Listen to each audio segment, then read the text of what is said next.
Buenas tardes, muchas gracias por acompañarnos en este conversatorio Educación que Protege. Mi nombre es Reinaldo Plasencia, yo soy especialista de programas en participación de la niñez en Educo y voy a tener el gusto de poder moderar el conversatorio en la tarde de hoy. El formato es muy sencillo, vamos a conversar con personas expertas sobre estos temas en Educo. Vamos a facilitar esta conversación a través de algunas preguntas generadoras. Y bueno, el público que nos sigue por las diferentes plataformas va a poder interactuar con nosotros y muchos de los comentarios y preguntas que nos hagan los vamos a poder responder en vivo también. Entonces les animamos a que nos acompañen de manera activa en la tarde de hoy. Este evento forma parte de una campaña regional que tiene Educo en las Américas. La educación es la raíz. Esta campaña cubre los países en los que estamos hablando de Nicaragua, El Salvador, Bolivia y Guatemala. Reiteramos la invitación a que nos dejen sus mensajes a través de las plataformas en las cuales nos estén viendo. ¿Con quiénes vamos a conversar en la tarde de hoy? Contamos con José Calero. José Calero es gerente de la región occidente de Educo El Salvador. Gracias, José, por estar con nosotros. También nos acompaña Carolina Zagarna. Ella es especialista en protección de la niñez y adolescencia de Educo Bolivia. Bienvenida, Carolina. Y también con el señor Mario López. Él es el coordinador de programas de Educo en Guatemala. Bienvenido, Mario. Gracias. Es un gusto enorme compartir con ustedes. Para poner en contexto un poco de los temas a los cuales vamos a hablar. En Centroamérica y Bolivia, la violencia contra niñas, niños y adolescentes es un problema que persiste y algo que afecta grandemente su bienestar y desarrollo integral. Hay diversos desafíos sociales, económicos y culturales que contribuyen a la vulnerabilidad de la infancia frente a diferentes formas de violencia. Al pensar en violencia, generalmente la primera idea que nos viene a la mente es la violencia física, que incluye el uso de fuerza física para castigar o controlar a la niñez. Y por supuesto que es una de las principales manifestaciones de la violencia, amenazando su salud física y mental, pero también debemos de recordar que hay más formas de violencia hacia la niñez. Estamos hablando, por ejemplo, de la violencia emocional y psicológica. Es igualmente perjudicial, involucrando el uso de palabras hirientes, humillaciones o intimidaciones que afectan profundamente la autoestima y el bienestar emocional de la niñez. También otra forma preocupante de violencia es la violencia sexual, que ocurre cuando la niñez es objeto de abuso sexual o explotación. Esta forma de violencia puede tener efectos devastadores en sus vidas, dejando secuelas psicológicas y emocionales a largo plazo. Es importante destacar que la violencia contra la niñez ocurre no solo en el ámbito familiar, sino también en entornos escolares y comunitarios. Pueden enfrentar intimidación, acoso o agresión por parte también de sus compañeros o iguales, o incluso de figuras de autoridad, lo que afecta su seguridad y bienestar emocional. Para abordar este problema complejo es crucial implementar estrategias integrales que promuevan la prevención de la violencia y el fortalecimiento de entornos seguros y protegidos. Por ejemplo, para considerar lo que nos dice la niñez sobre este tema o sobre algo que tiene mucho que ver con este tema, en un estudio que hizo el grupo La Voz de 8.000 niñas y niños, el 80% de la niñez ve a sus padres y familias como los principales proveedores de protección. Mencionan también a sus maestros y a las autoridades locales y regionales como responsables de promover entornos más seguros. En este conversatorio abordaremos este fenómeno de la manera de los especialistas que ya hemos presentado para acercarnos un poco a las estrategias y acciones que podemos promover para que la niñez y la adolescencia vivan más protegidos. Vamos a iniciar la primera parte del conversatorio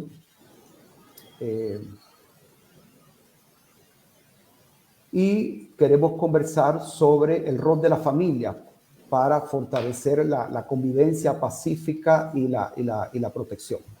Y en este caso quisiéramos iniciar con José Calero, de El Salvador. José, en primer lugar, ¿por qué se identifica a la familia como principal núcleo de protección? Incluso lo mencionamos en el contexto inicial que para la niñez es el principal actor cuando se habla de los temas de protección. Adelante. Hola, Reinaldo. Bueno, un saludo primero a todas las personas que están viendo este video a través de las redes sociales. Como Educo creemos muy importante que estos espacios y estas plataformas también nos sirven para poder llegar a muchas familias que definitivamente en su entorno conviven con niños, niñas y adolescentes. Y como tú lo decías, pues el eslogan de nuestra campaña Educar desde la Raíz, pues tiene que ver con todo este proceso también que nuestra organización está llevando a cada una de las familias con las que trabajamos. Y el tema que tú acabas de poner sobre la mesa es muy importante. La familia como base o como núcleo fundamental para la protección de la niñez y de la adolescencia. Recordar que el instrumento internacional más importante en materia de derechos de la niñez, que es la Convención de los Derechos del Niño, también le da un rol muy importante a la familia, porque habla que es ese núcleo biológico, social, que de una u otra manera genera condiciones apropiadas, condiciones que son bastante ventajosas para que un niño o una niña se desarrolle en ese entorno. Entonces creo que partiendo del tema legal, la legislación como tal le da ese respaldo a la familia, pero ya en la práctica cotidiana, que es lo que vemos en el día a día, podemos ver también cómo un niño y una niña que crece en ese entorno familiar es también sujeto a poder gozar de muchos derechos y sobre todas las cosas, pues de la protección y el acompañamiento de los padres y las madres de familia. Pero también creo que es un trabajo compartido, porque también así como la familia tiene ese rol importante, el Estado como tal tiene que darle las herramientas a la familia para que esas herramientas puedan servir para garantizar que esa protección esté en el día a día del niño y de la niña. Gracias, José. No por gusto, entonces, dentro de la convención, el derecho a la familia es uno de los derechos que están consignados y se ratifica la importancia. Pero bueno, ya de manera más práctica, ¿cómo la familia puede promover la convivencia pacífica dentro del núcleo familiar como tal?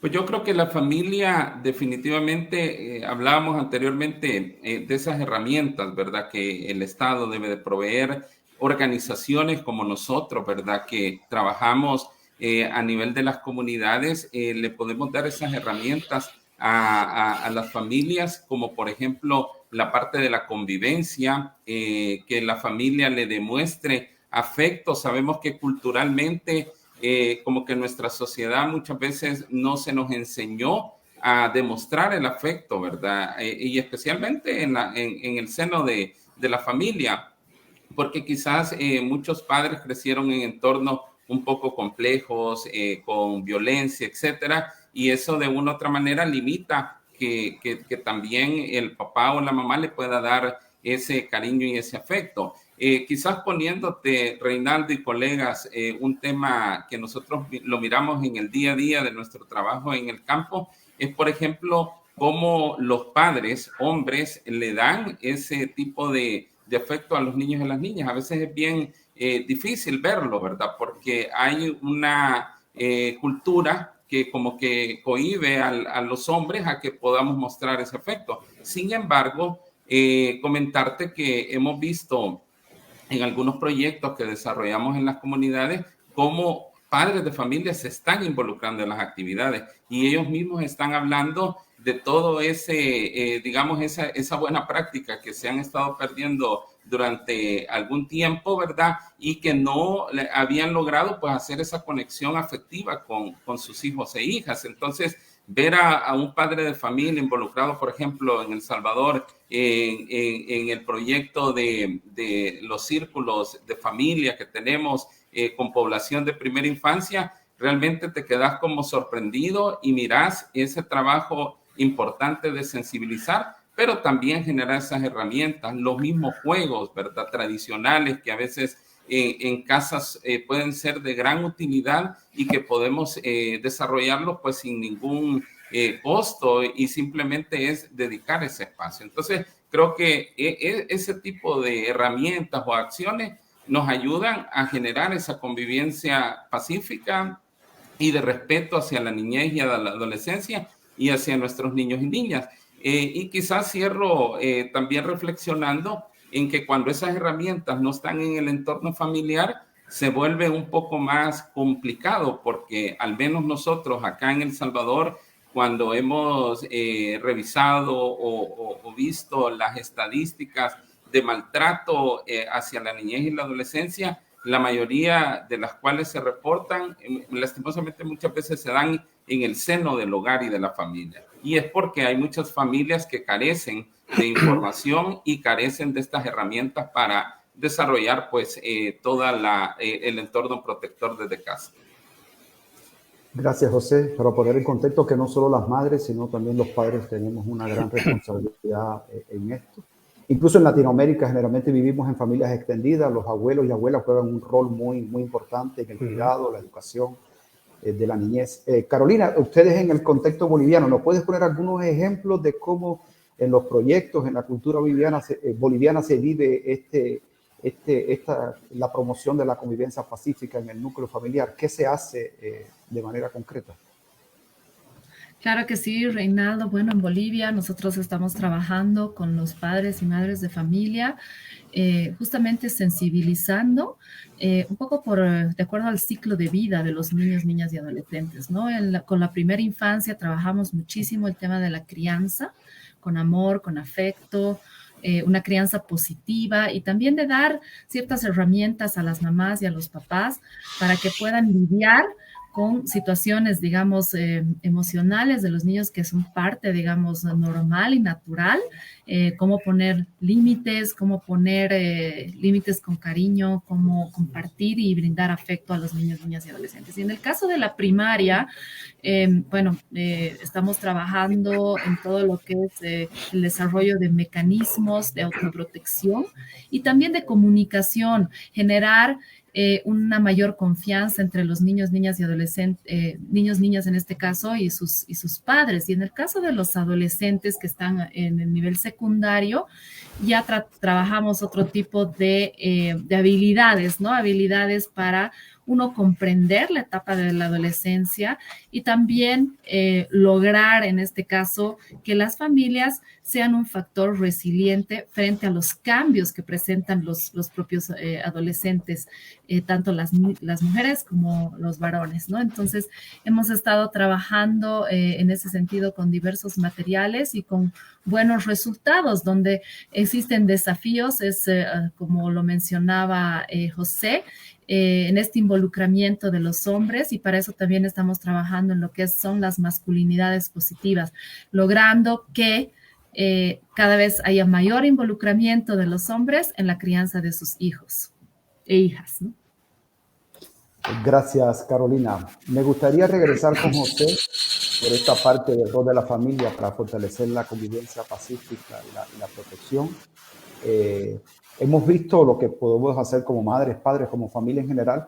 ¿De qué manera la niñez y la adolescencia se puede involucrar en actividades familiares que permitan la convivencia pacífica? Así como también puede ser parte de estrategias de este tipo. Adelante, José. Bueno, creo que, como decíamos anteriormente, cuando se abren esos espacios de participación ya dentro del seno de la familia, definitivamente que eso facilita y ayuda mucho para que los niños y las niñas puedan ejercer esa participación y también involucrarse en todo el tema de su propia protección. Quizá nosotros a nivel de proyectos que desarrollamos en las comunidades que tienen relación con la familia, lo que hemos identificado es que hay un empoderamiento fuerte cuando trabajas esos temas a nivel de la familia y les abrís el espacio a los propios niños y niñas para que ellos ejerzan esos mecanismos de autocuido también y poder tener esa confianza de identificar algunos factores de riesgo que muchas veces pueden estar cercanos a su entorno. Entonces, algunas de las actividades que podrían desarrollarse de parte de los niños y las niñas y sus padres en el marco de abrir, digamos, el tema de la protección en casa, es, por ejemplo, lo que hablamos anteriormente, los juegos, el diálogo, ¿verdad? Que es muy, pero muy importante. Sabemos que no solamente por el tema de identificar de lo que nuestros hijos e hijas o la niñez pueda requerir, sino también para identificar posibles apoyos extras que los padres pueden dar a sus hijos. Y en ese sentido, creo que el diálogo es una herramienta muy importante, especialmente aquellos amigos que nos ven ahora y que viven y conviven con adolescentes, ¿verdad? Que tienen adolescentes en casa y que a veces en esa etapa específica de la vida de un ser humano surgen bastantes cambios, retos, desafíos, situaciones que en algún momento, si no está el acompañamiento de mamá o papá, puede generar tal vez alguna situación que les pueda afectar. Entonces creo que con los adolescentes también es importante generar esos espacios de diálogo, involucrarlos en la toma de decisión dentro de la casa, ¿verdad? Y participar activamente en esas actividades familiares. Acabamos hace unos años de pasar un tema global que fue la pandemia de COVID, y todos y todas nos dimos cuenta de que uno de los factores que más nos estaban afectando pues como familia era de que no estábamos acostumbrados a la convivencia en casa. De hecho, en muchos países de Latinoamérica se fueron arriba los índices de violencia, ¿verdad? Hacia la niñez y la adolescencia. Entonces creo que el tener herramientas en casa, el poder motivar esas herramientas, el diálogo, los juegos que pueden ser también como parte de ese trabajo que se hace con la familia, puede generar precisamente el abrir y aperturar esos entornos de protección para que nuestros niños, adolescentes puedan desarrollarse de manera plena. Muchas gracias, José. Bueno, Mario, contigo más adelante vamos a hablar sobre el tema de participación de la niñez y estos asuntos que estamos tratando la tarde de hoy, pero aprovechando de que estamos hablando de protección en el ámbito familiar, estrategias y cómo la niñez puede participar, tal vez sería interesante si tú nos puedes brindar algún ejemplo en tu experiencia que pueda reflejar claramente cómo la niñez ha participado en algo en el ámbito familiar y que ha contribuido realmente a mejorar su protección o la protección de otros niños y niñas. Bueno, muchas gracias, Reinaldo. Un atento y cordial saludo para todas las personas que nos están siguiendo a través de esta plataforma, a mis colegas José y Carolina. Bueno, yo pensaría, Reinaldo, que es muy importante cómo se está abordando este tema y hacer énfasis en cuanto a la participación, y la participación se va haciendo muy referente a los microsistemas que vivimos. ¿Qué quiero decir con esto? Ya José abordaba el microsistema que es la familia, y por supuesto la participación del niño, de la niña, parten de lo más sencillo, de lo más práctico, que es la cotidianidad del día a día con la familia, desde el hecho de que mamá o papá les pregunten cómo se sienten, cómo les fue en la escuela, en el colegio, cómo les ha ido en alguna actividad que acaban de realizar, generar esa conversación de lo que les gusta ver en la televisión, lo que les gusta jugar en el campo, cómo le fue en el partido. Esa cotidianidad va generando en el niño el hecho de sentirse parte de, porque entonces esas preguntas están ayudando a que el niño y la niña vayan sintiendo esa connotación que no es solamente una persona que va a recibir consejos, orientaciones, sino también lo que él va a decir, también lo que él nos va a socializar es altamente importante. De ahí se vinculan parte de las actividades que nosotros en Educo hemos promovido, y una de ellas es precisamente esos diálogos, esa comunicación a nivel del hogar. También quiero recalcar lo que decía José Calero, todos sabemos que el juego es una actividad rectora. ¿Por qué se dice que es una actividad rectora? Porque rige la vida de los niños y las niñas. Entonces, regularmente los juegos casi siempre se vinculan solo al otro sistema, que es la escuela, pero cuando se ha demostrado que en la familia hay algún tipo de juego, de mesa, alguna dinámica, es increíble cómo tanto papá, mamá, o si son abuelos o tíos, y el niño y la niña van encontrando, van explorando otros niveles de comunicación y sobre todo de participación, porque la participación parte del hecho en que el niño y la niña debe de expresar de viva voz lo que siente, lo que piensa, cómo ve su realidad. Ya tú lo mencionabas en parte de los estudios que estamos haciendo. Entonces, número uno, fomentar esos niveles de cotidianidad en la familia, fortalecerlos. Paso dos, a nivel de las actividades que nosotros promovemos, hacemos énfasis en que la participación debe ser una participación genuina. ¿Qué queremos decir con eso? No forzar al niño a que me diga lo que yo quiero escuchar, sino realmente prestarle la atención y desarrollar lo que nosotros conocemos, y algunas personas compartirán conmigo lo que es la escucha activa. ¿Qué significa eso? El poderle ver a los ojos. Se recomiendan cosas tan sencillas en las actividades que hacemos. Si yo voy a trabajar con niños, niñas que son de 7, 8 años, hasta mi ubicación física, el hecho de estar, digamos, a la altura de ellos, eso los hace sentir que están hablando con iguales, y eso por supuesto nos da a nosotros la pauta de ganar esa confianza. Termino diciendo que a nivel de la escuela, por ejemplo, le recomendamos a los maestros comprender antes que nada que la participación no tiene que ser un hecho aislado, sino un proceso que el niño y la niña debe de llevar, involucrarlo en todas las actividades que se están realizando. Por supuesto, todo relacionado a la edad cronológica del niño, porque yo no puedo pedirle lo mismo a un niño de 7 años que ya a uno de 12 que está en la preadolescencia. Entonces, ratifico, actividades cotidianas a nivel de familia, en la escuela, que el maestro pueda generar esa participación protagónica y que desarrolle esa escucha activa que le va a permitir vincular, y sobre todo que el niño lo comprenda, lo vea y le genere la seguridad de la participación, que para él va a ir marcando esa dinámica de vida como un sujeto de derechos. Gracias. Gracias, Mario. Bueno, quizás resumiendo esta primera parte del rol de la familia en este tema de los entornos que protegen, es claro, es decir, el rol es innegable, no solo porque lo dice la convención, que lo dice muy claro, sino también porque la propia niñez lo reconoce. Siempre que hablamos de cualquier tema con niñez, la familia ocupa un lugar muy preponderante.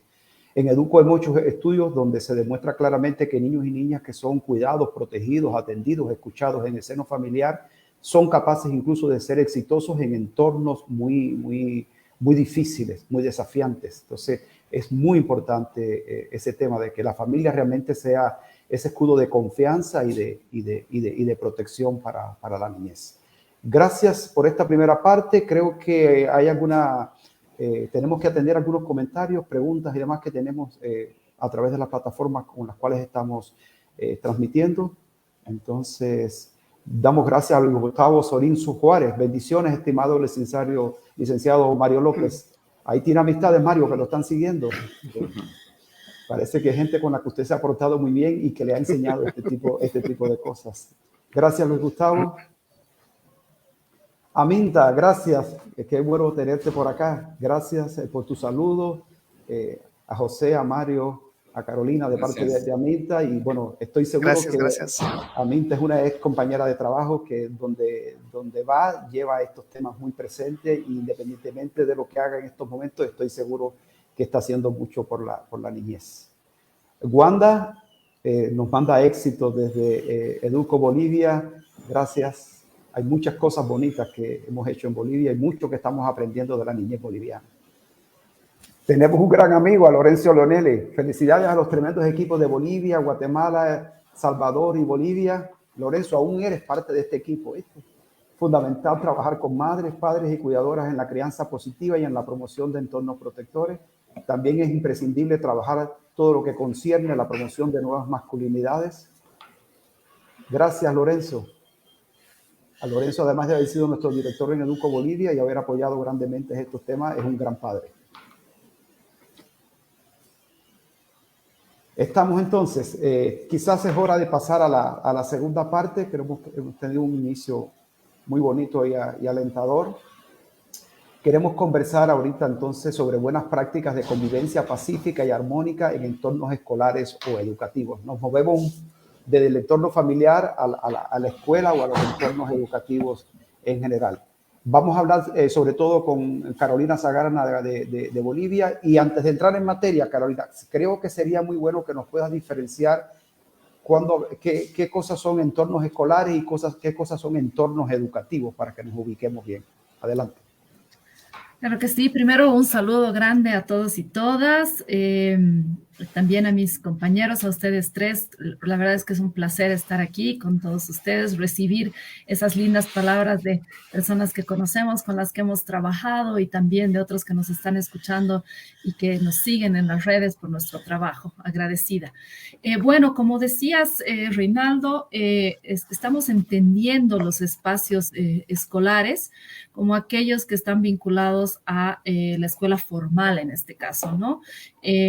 Entonces, ya estos otros espacios educativos, estamos hablando de espacios que son de formación más comunitaria, alternativa, y que, bueno, algunos ejemplos tal vez que podemos mencionar son las escuelas deportivas o, por ejemplo, los espacios donde los niños, niñas y adolescentes desarrollan otro tipo de habilidades como la música, el arte, la lectura, el ajedrez, los idiomas extranjeros, o otro tipo de acciones de voluntariado que puedan hacer los propios niños, niñas y adolescentes. Entonces, hacemos esta diferenciación, pero sí trabajamos el tema de educación protectora y de, obviamente, convivencia pacífica en estos espacios, de manera tal vez similar, pero son espacios un poco diferentes, tal vez por las características, ¿no?, que tiene la educación formal y la educación alternativa en este caso. Entonces queda claro, no es solamente la escuela, son todos aquellos espacios donde la niñez de alguna manera mejora sus habilidades del tipo que sea. Entonces, ¿qué se pueden hacer en esos entornos escolares o educativos en general para prevenir la violencia contra la niñez y la adolescencia? Mira, desde la experiencia de Bolivia, nosotros desde la normativa y las propias políticas del sector educativo tenemos experiencias muy, muy interesantes que estamos trabajando ya desde hace muchas gestiones en promover la convivencia pacífica y armónica en estos espacios a partir de distintas herramientas. Una de ellas son los planes de convivencia pacífica y armónica, que sí son desarrollados por las escuelas, pero también por aquellos espacios alternativos o educativos, ¿no? ¿Cómo se desarrollan estos planes de convivencia? Son participativos, involucran a toda la comunidad y tienen que ver con todos los espacios de la escuela en este caso o del espacio educativo donde estaríamos trabajando. Es decir, que podemos trabajar en temas de infraestructura, por ejemplo, mejorar que sea un espacio amigable, bonito, seguro para los propios niños, niñas y adolescentes. También trabajar y mejorar toda la parte de la gestión educativa en este caso, contar con instrumentos que puedan ayudarnos a abordar casos de violencia que podamos detectar, o por ejemplo, que garanticen en este caso un reglamento dentro de la propia escuela o de la escuela deportiva en este caso. Por otro lado, también podemos trabajar en una convivencia fortaleciendo a los recursos humanos, en este caso a los directores, a los propios maestros y maestras, a los padres y madres de familia que participan con representaciones en juntas escolares, a los estudiantes en aula directamente, pero también a los gobiernos estudiantiles y, por supuesto, en este caso, a instituciones que brindan, públicas o privadas, que brindan servicios de protección especializados. Por ejemplo, las defensorías de niñez y adolescencia, que tienen una cercanía a las escuelas, donde pueden orientar sobre los servicios que brindan, pero también hay otras, ¿no?, que son de la sociedad civil y que pueden fortalecer algún proyecto en particular de la escuela o del espacio educativo, ¿no? Entonces, realmente hay, digamos, una amplia gama de acciones que se pueden hacer para mejorar la convivencia, que es lo más importante y que realmente brinda la base y las condiciones para poder aprender y para que los niños y niñas se puedan desarrollar en un ambiente de bienestar y de seguridad, ¿no? Sí, es claro. Cuando hablamos de la niñez de estos temas en el ámbito escolar, ellos resaltan mucho no solamente el tema digamos, los resultados académicos que le dan su importancia, pero como tal la experiencia en la escuela y una buena relación con los docentes de manera general es algo que valoran muchísimo y que hace un impacto muy grande incluso en su propia capacidad para mejorar sus habilidades, los aprendizajes, etc. Carolina, pero bueno, no es lo mismo hablar de niños que de niñas, ya sabemos toda la contribución social que hay detrás. Me imagino que hay desafíos muy particulares para lo que se hace a nivel de estos ámbitos educativos cuando hablamos de niños o niñas. ¿Podés hablar un poco sobre ese tema? Y después quisiéramos escuchar también la opinión del resto de los participantes sobre cómo trabajar estos temas con niñas o niños en el ámbito educativo. Adelante, Carolina. Bueno, Reinaldo, sí, en efecto, el tema de trabajar el enfoque de género es crucial en la escuela, en este tema de convivencia pacífica y prevención de la violencia, ¿no? Nosotros en la experiencia boliviana hemos visto que igualmente una de las formas de violencia que tú has mencionado es la violencia sexual, que afecta a todos, a los niños y a las niñas, pero sobre todo a las niñas y adolescentes mujeres, ¿no? En este caso, sí estamos haciendo bastante énfasis en trabajar, por ejemplo, la educación integral para la sexualidad, de acuerdo a lo que establecen la currícula y los planes de estudio. Y por supuesto, en ese proceso los maestros y las maestras deben trabajar espacios diferenciados, ¿no? Justamente para, no solamente para hablar de el tema de los roles de género y los estereotipos de género, sino también para abordar el conocimiento del cuerpo y el cuidado del cuerpo. Lo mismo hacemos con los padres de familia, con las mamás o con los papás. Y para eso sí tenemos unos espacios diferenciados, pero también después podemos juntar a los niños, niñas y adolescentes y hablar sobre la temática, ¿no? Desde sus propias experiencias, desde sus propias vivencias.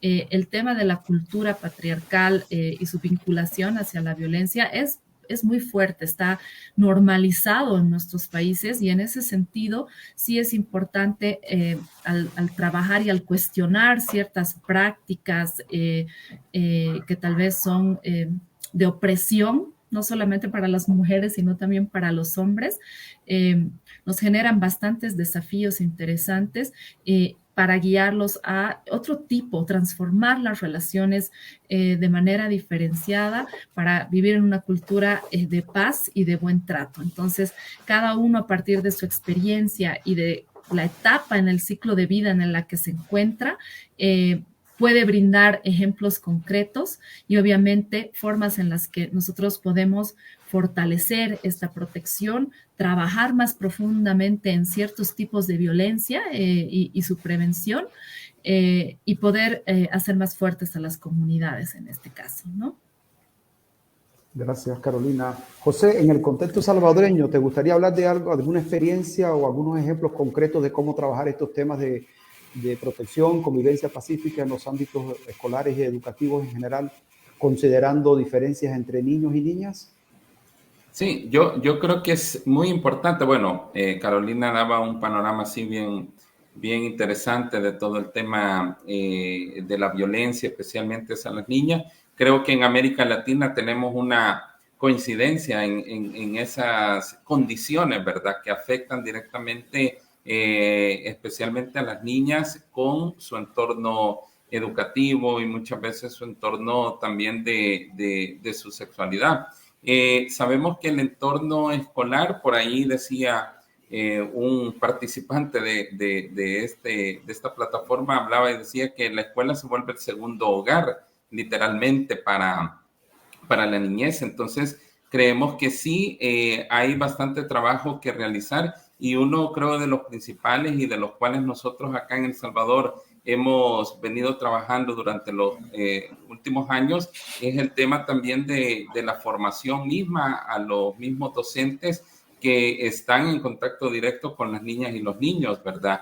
Y cómo el poder también sensibilizar a través de diferentes, digamos, capacitaciones que se desarrollan en el marco, por ejemplo, de entender por qué la protección es importante, qué beneficios le da a un centro educativo tener este tipo de enfoques en el trabajo que se realiza. Las mismas escuelas se dan cuenta de ese valor importante también a través de actividades de convivencia, como bien lo hablamos en la familia, ¿verdad? A veces se desarrollan temas de juego y todo eso. Creemos también que promover eso dentro del ámbito escolar también tiene buenos resultados, porque también el docente y la persona que está en el día a día con la niñez se vuelve también parte de construir, digamos, en el entorno de ese niño y niña, también una apertura, un espacio para que la comunicación y las situaciones que les puedan afectar puedan estar también confiándolas pues, en ellos, que son parte importante de su desarrollo educativo. Sabemos que hay diferentes contextos, ¿verdad?, en cada uno de nuestros países, y como decíamos, la violencia es un mal que está erradicado pues en casi la mayoría de nuestros países latinoamericanos, pero sí hay iniciativas que abordan precisamente este tipo de temáticas. Yo al menos he tenido en el trabajo que hemos desarrollado en Educo la experiencia de que cuando hablamos con algunos maestros o maestras de centros escolares, siempre nos dicen o nos piden y dicen, quisiéramos que nos apoyaran en estos temas que tienen que ver con la protección, que tienen que ver con el buen trato. Entonces creo que hay una apertura muy buena, ¿verdad?, para poder llegar con ese mensaje y también para poder generar esa transformación que sabemos que es muy importante en el entorno de la niñez. Y también partiendo de que la escuela misma, ¿verdad?, aunque es parte de la comunidad, pero está muy ligada también a la comunicación con la familia, ¿verdad? Sabemos que hay diversos espacios en la escuela donde convergen los padres y madres de familia, ¿verdad?, en escuelas para padres, y qué bueno es cuando también hay herramientas para que desde la escuela también se puedan promover todas las herramientas básicas para poder generar todo el proceso de entornos protectores. Gracias, José. Bueno, animamos a los que nos están siguiendo por las redes a que sigan dejando sus comentarios y preguntas. Hemos visto que hay bastantes reacciones sobre las últimas cosas que hemos tratado. Vamos a cerrar esta parte y vamos a poder atender algunas de esas preguntas y comentarios. Regresamos contigo, Carolina. Entonces, hablemos entonces de buenas prácticas que existen en las escuelas para la convivencia armónica y pacífica y la prevención de la violencia. Es decir, ejemplos tal vez claros de qué buenas prácticas conoces que hemos estado implementando o que otras instancias también lo han estado haciendo. Si puedes poner algún ejemplo de alguna buena práctica que impacta directamente en la prevención de la violencia hacia las niñas, sería interesante porque hay demandas de que hablemos un poco de ese tema. Adelante, Carolina. Claro que sí, Reinaldo. Bueno, por ejemplo, hace un momento José hacía alusión a los maestros y maestras. En la experiencia de Bolivia, como Educo, hemos podido ayudar a que ellos y ellas puedan desarrollar o armonizar los contenidos de la protección y la prevención de la violencia en las materias que ellos trabajan con los niños, niñas y adolescentes en el aula. Con ellos hemos trabajado en 3 modalidades de hacer prevención de la violencia en el aula. La primera, que tiene que ver con contenidos específicos, es decir, cuando un maestro y maestra, por ejemplo, de valores, tiene que trabajar el tema del respeto, entonces puede elaborar su plan de clase dirigido a este contenido en específico y por lo tanto trabajar y profundizar la temática y aplicarla no solamente a nivel de un conocimiento, de una práctica, de una valoración del tema con sus estudiantes. Por otro lado está la articulación de contenidos. ¿Cómo un maestro, maestra que es de la materia, por ejemplo, de matemáticas o de física o de química o de biología, puede trabajar los contenidos para generar una cultura de paz y de protección en la escuela? Entonces, ahí muchos maestros han ido desarrollando dinámicas complementarias a su materia. Por ejemplo, en matemáticas analizan datos estadísticos de las situaciones de violencia en las escuelas, o por ejemplo, en el caso de música, desarrollan canciones que están enfocadas a la promoción de los derechos, el buen trato, donde los propios estudiantes participan.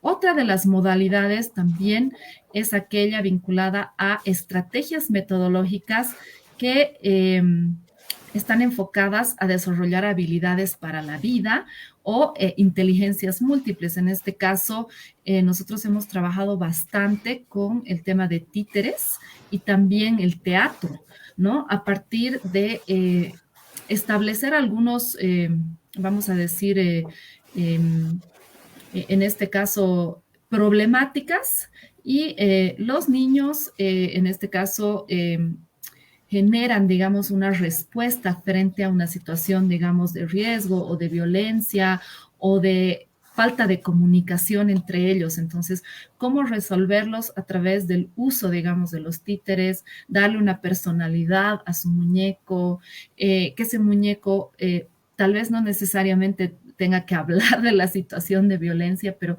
cómo puede ir resolviendo dentro de sus prácticas y de la comunicación esa dificultad o ese dilema que se le presenta. Y en el caso del teatro, sí los maestros han trabajado desde la elaboración de guiones en las escuelas. Por ejemplo, recuerdo uno que era muy interesante sobre la pérdida del lápiz en el curso y que lo tenía otro compañero. Entonces, a partir de esa dificultad que nos parece muy simple y de la vida cotidiana, generan un guión para trabajar el tema de valores, el tema de una resolución de un conflicto que, como les digo, parece algo muy sencillo, pero que puede quebrajar, digamos, las relaciones entre